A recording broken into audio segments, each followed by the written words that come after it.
好，美国跟中国再延90天关税缓冲，哦，原来不是说什么这8月几号、12号几号到期了，再延90天哦。当时在他们在瑞典谈完以后呢，挪威、瑞典谈完以后呢，那美国方面中国方面就是再延90天，美国说没有决定哦。商务部长说我不能决定，川普才能决定了。现在看起来又延了90天，川普签了行政命令，说为什么呢？为了年底的采购档期，因为年底啊，老美我们跟老美真的很不一样。我们那个过年过节其实越来越没有过年过节的气氛。老美过那个圣诞节是真的很热烈的过，真的哇，张灯结彩的布置那个圣诞树布置然后呢送礼物，哇，大家很期待那个圣诞礼物。我们过年就给个红包，谁还真的是处心积虑去买礼物？没有啊，就给红包，你要买什么你自己买。挑礼物是很费心的老美真的很重视，所以他到年底的时候采购东西是非常重要的。那又怕涨价嘛，所以呢就先这样子关税，然后呢这些出口商、进口商赶快把货先把仓库塞满所以呢年末的采购期，他过圣诞节完了就是过年，接着都对他们都很重要那另外呢，这个关税休兵到期以前呢，川普跟习近平喊话：你们不是没有大豆吗？你们中国不爱喝豆浆吗？买4倍，我美国很多4倍大豆。为什么？因为这些农业州都是川普的铁票区啦，他照顾他的选民啦，那但是也有人说拖延，其实大陆情势并不有利，因为大陆关税并不低啊，好像50%。我看不懂这句话，是对拖延往后再延，是对美国不利呢，还是对中国不利？对中国不利，他认为对中国不利，乱讲，他这样认为嘛？所以这谁讲？你看彭博有合逻辑。Bloomberg 的财经专家，这次暂缓对中国大陆日益不稳的贸易处境注意有限。为什么大陆现在关税是54%，其他国家最多也不就是50%，巴西啊，很多国家就是20%、15%嘛，54%是全世界最高的所以它有什么有利的呢？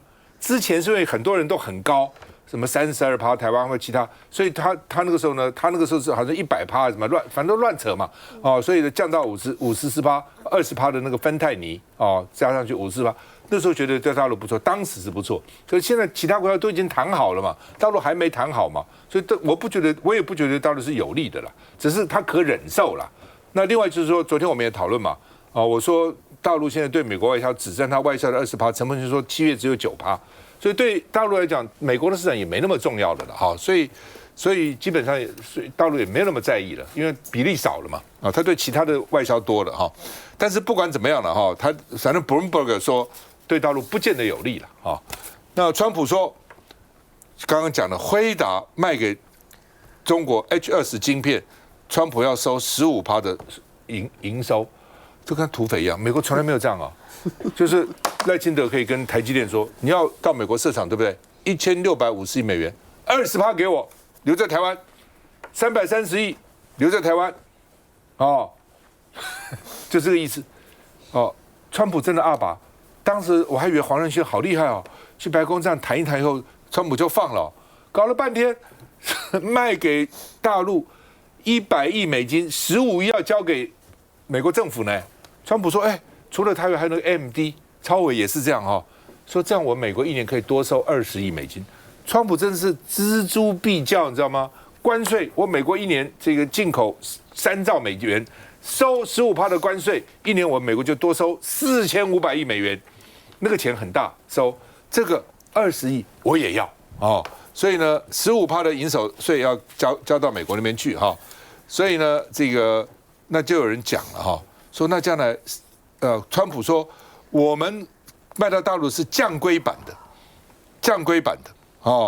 那高级版我们不给他那所以呢，也有人就说，那这样的话那是不是我们他还讲说我们给别人的这个飞机也是降规，我们给比如他其实就是卖给你台湾，我 F16CD 就是不卖你，我要卖你个 F16V， 要你一堆钱 V， 那你 CD 我们原来是买 AB。F16 CD 卖个 CD 给我不行 ，CD 规格太高，我给你个降规，就是 V，V 比 AB 好一点，比 CD 差一点，你买 F35没有门都没有，但是我现在看他卖新加坡什么 F-35，搞不好也降规了。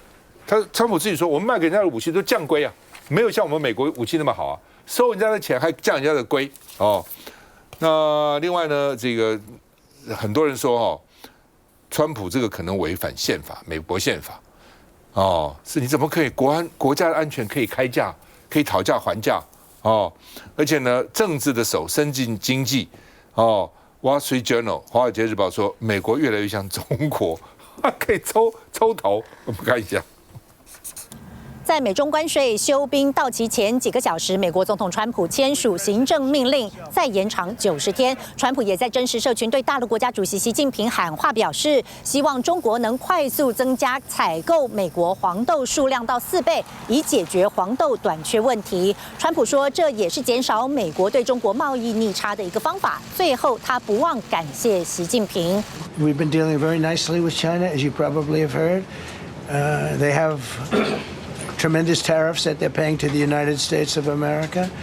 And we'll see what happens. They've been dealing quite nicely. The relationship is very good with President Xi and myself. 川普在今天的记者会也证实，他和辉达执行长黄仁勋达成小协议，辉达销往中国的 H20 晶片收入15%上缴给美国政府，以换取出口许可。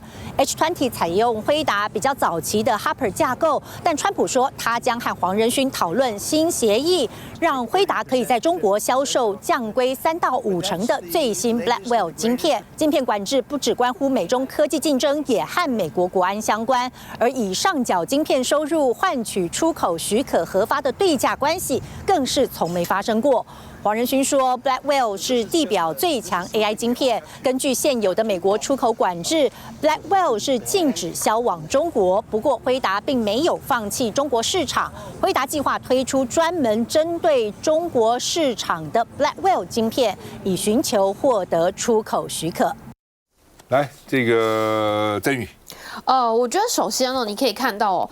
我们现在虽然说，就是各国对于川普他的这样的行径，大家会觉得说，哇，这个是国际大牌的强盗。但是如果我们换过来看，你可以看到他为了美国的利益哦，他在商言商的角度，他直接完全不假思索的直接开出他要的牌。你能够合作，我们再来往下谈。但反过来，我们来看一下我们台湾，包含到了昨天哦，我们看到郑丽君我们的代表官员谈回来的东西是不知所云啊，我们完全看不出来现在台湾到底是站在一个什么样子的立场。你可以看到哦，美中之间大家就是用一个以战逼战的一个状态。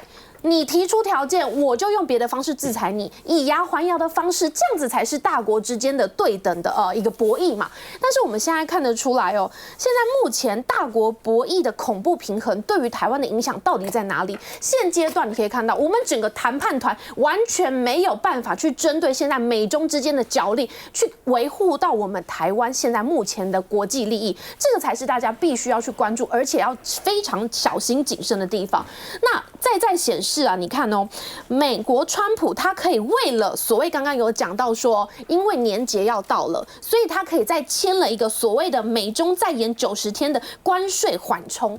他的目的是什么？大家还是为了利益导向嘛。川普他不是笨蛋，他为什么会去签这一条？那但是我们来反过来看一下美中大战之下的台湾，现在我们完全待宰羔羊的状态之下，我们没有办法有任何的谈判条件，这就是我们现在美中台之间的悬殊落差的地方。所以我觉得还是要呼吁一下赖清德总统，你要去看看美中之间的谈判是怎么谈的，他是怎么样的，川普他怎么样逼习近平去买他想要卖的东西。那同样的，我们台湾手上的一手好牌被你赖清德玩到变成是一个稳输不赚的一个状态之下，我们到底台湾的处境该怎么走？我觉得美中之间，我们还是要谨慎的小心面对。哪位持？我觉得刚才曾宇其实有讲到一个重点，因为他用这个美国跟中国之间的这个谈判，他说这个大国的谈判之间哦，可以这个以牙还牙，好，以战逼战。那但是以台湾的角度，我觉得我们当然不能用这个大国之间的谈判来做这样子谈判的思维。那台湾有我们的优势，那当然也有我们的局限。那所以台湾长期以来，我们都希望我们是可以更灵活的。好，在这个大国的这个游戏当中，我们是夹缝中求生存。那我们也确实看到，就是说，这个美中的关税战延长，当然对于中国持续它的这个出口产生巨大压力。当然，对台湾来讲，我们现在是持续在谈判当中，我们也看到的阶段性的进展。但对台湾来讲，有没有压力，也是会有压力。那这个其实也就是政府部门现在持续要告诉，不管是业界以及我们的民众，说我们压力在哪里。那但是这个压力当中，我们也看到更多的机会。那所以，我认为我们台湾面对持续的谈判沟通一样要谨慎而且小心。那但是重点就是说，这个灵活的这个角色，我觉得是非常非常关键。所以现在大家在讲说要这个到美国设厂、到美国投资，这当然是这个配合整个大布局的其中一部分。但我们也要小心这个。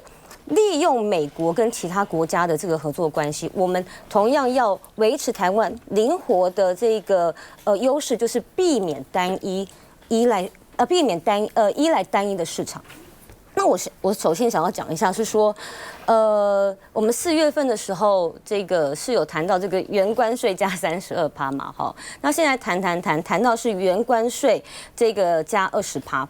那当然这个业界或许是很清楚了那我觉得其实政府部门也要加强，是说除了看到总统跟行政院长以及各部会首长加强这个跟业界的沟通之外，我觉得对于跟民众的喊话也是非常非常重要。那我们看到就是说，从这个各业界其实都开始对于这个沟通这件事情已经有接上桥梁，而且行政院现在有推出这个出口供应链的支持方案，扩大从880亿到930亿包括制造业有研发的补助，这个出口的这个行销的补助，对于农业也有这个冷链仓库等等相关的补助。但是除了业界知晓之外，民众的信心也是很重要。所以我觉得这个也是我们未来在面对大国之间的角力战争的时候，对外维持灵活的战略，对内也一样要持续的，不管是对业界的沟通，对我们社会大众的沟通，都一样的重要。休息一下，等会儿来。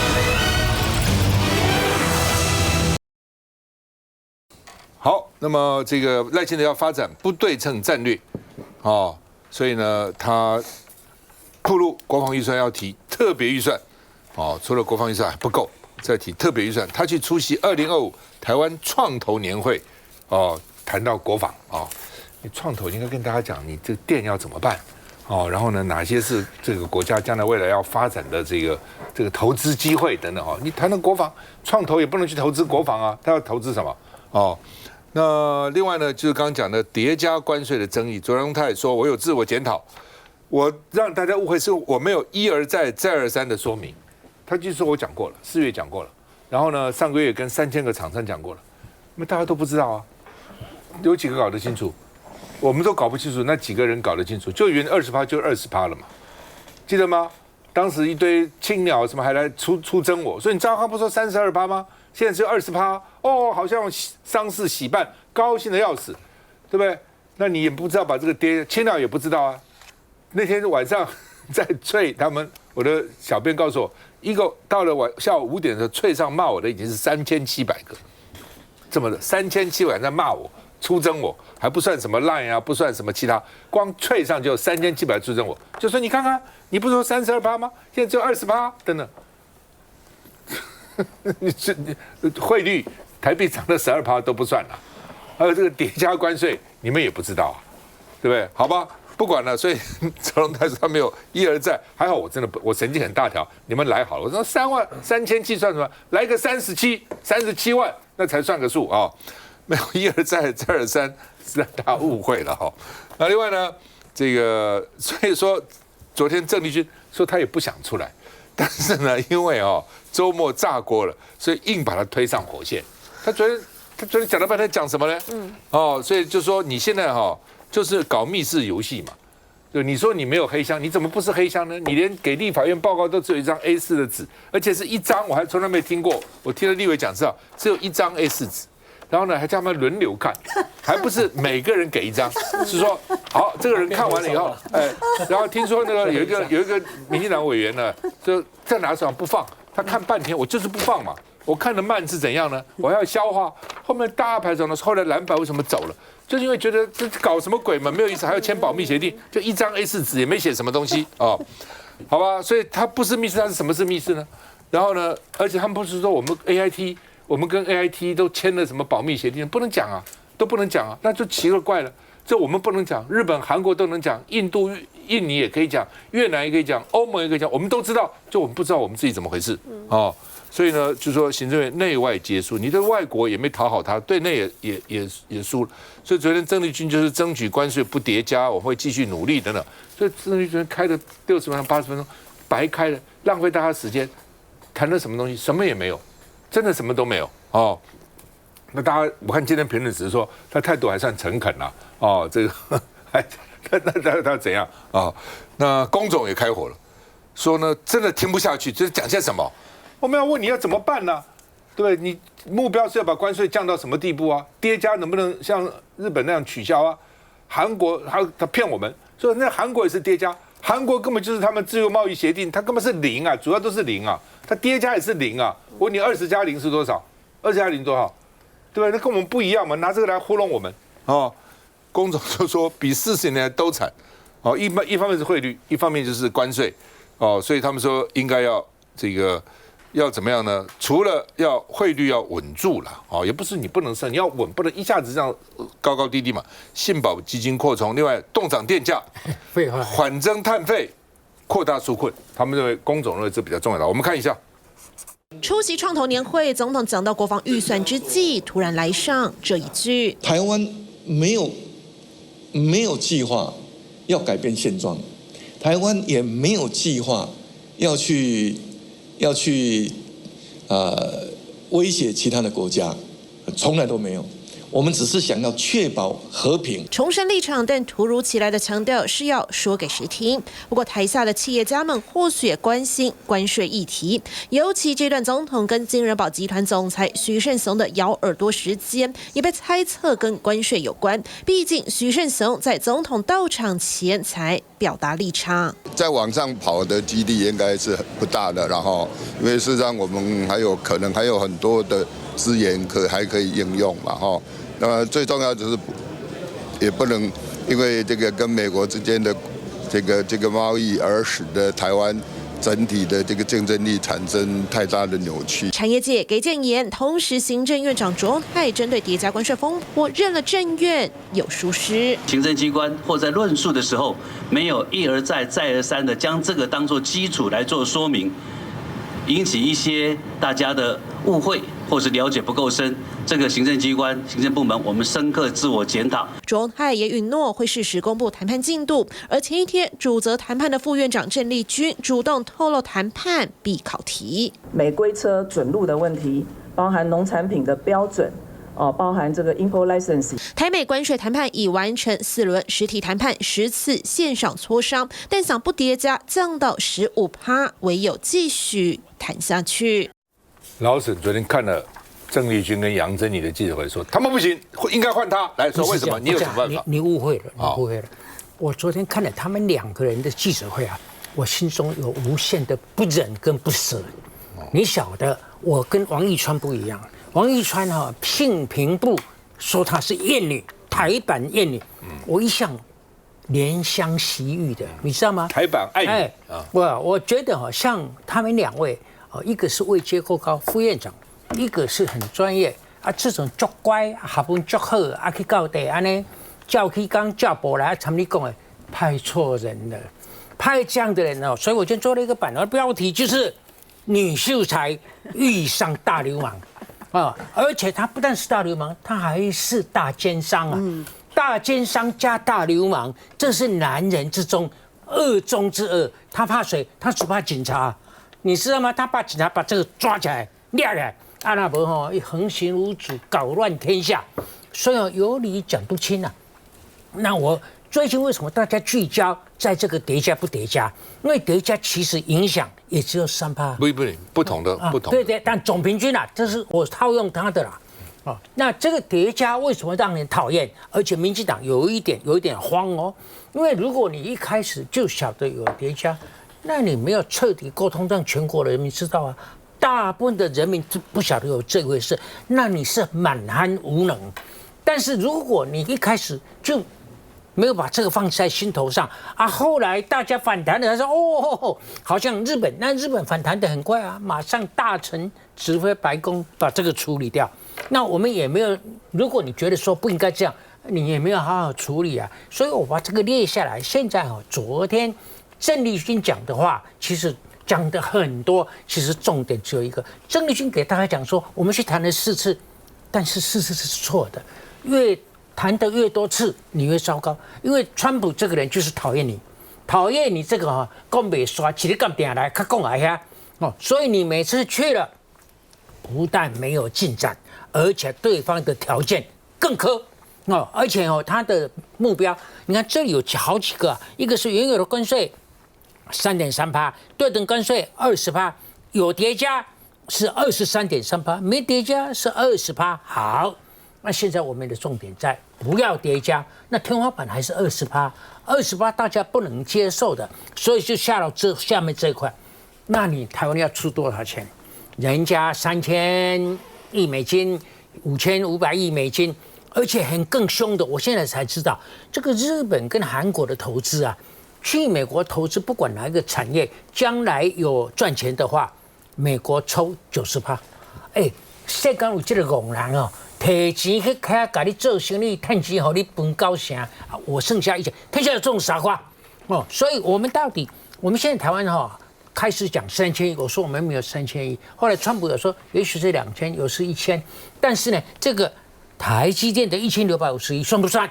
这是第一点还有呢，这个加起来还是不加，到底是1000、2000？这个我们都受不了的，因为这个金额太大了，而且如果去了赚钱，90%是你的吗？这个我们也受不了。所以呢，剩下的这个232条款啊，或者是开放我们的市场，这个其实现在都相对不重要了虽然开放市场是政治上是非常敏感，现在民进党政府已经没有心情，没有这个余力来照顾这些所谓农民啊，这些进口的汽车商啊，这已经不重要了。现在重要在20要下来付出的代价我们付得起付不起。所以我从那个川普要 NVIDIA 要这个黄仁勋，就是说你出口不是盈余你的总额的15%给我这个全美国的法律界律师，不管是共和党、民主党，通通跳起来。为什么？因为这是明文规定在宪法里的，不可以的，出口不可加税。你知道有些议员是比较没有学问的，美国的议员跟我们的议员一样美国的议员说这个跟国安什么什么跟国安没有关系，这个是川普在抽用，明显违法。好，我的轨迹来了，我从川普这里有得到一个 lesson， 我觉得我们应该给川普讲，去 Arizona 的台积电的有盈余的话，我们不晓得他要抽多少，但是如果有盈余的话，90%归台湾政府。那我们为什么中国爱澳钱？不是，这90%归给我们的话，我们把这个用来补贴这些无辜受罪的传统产业的这20%，对不对？因为他们照顾我们台湾85%的劳工呢，对不对？你们这个顺差那么高，所以才有20%，但这个跟我无关但是我是照顾这么多的劳工，现在我竟然要受罪，所以这个抽台积电、TSMC 在 Arizona 赚的钱90%归台湾政府，补贴这些人的无端受罪的关税你觉得川普会那么乖吗？当然不会。你跟川普打交道，要先想他下一步乖不乖，他一定不乖的，他一定说好，你台湾这样不是20%、40%，对不对？那样你怎么办？他会，他每天变来变去，你就说 OK， 那我们Arizona台积电的台湾工程师通通回来，你想也惊呗？我给你保证，也惊啦，因为伊无人通进驻来取代这位台湾人的工程师，有水不？有。不用叫他回来啦。就现在台湾工程师要赴美呢，不发签证啊，就我们就不是啊，就阻止他赴你美国啊误会了，。是现在在那边工作的要回来，他这个才会怕，你知道吗？不是老沈，你这个 idea 很好，但是行不通了。为什么行不通？台积电行不通了。不是，我知道。我跟你讲为什么？因为台积电的股东80%都是外国人嘛。不是这个东西，不是要行的东西吗？你跟川普，我才列你要下他，就跟他讨价还价了。你犯了杨珍妮跟郑丽君的毛病，这个行得通行不通是另外一回事。吓他，吓他，他那个台积电股东就跟你抗议了嘛。好啊，台积电80%是外国人，我们国发基金6%了，你可以说这6%我赚的钱，通通要拿回来。不是这样，股东没有来不及抗议，明天股价大跌，你就进场。好吧，劳动部说呢，关税会影响42000人减班失业，目前通报3397个人，所以将来失业问题也蛮大的。休息一下再回来。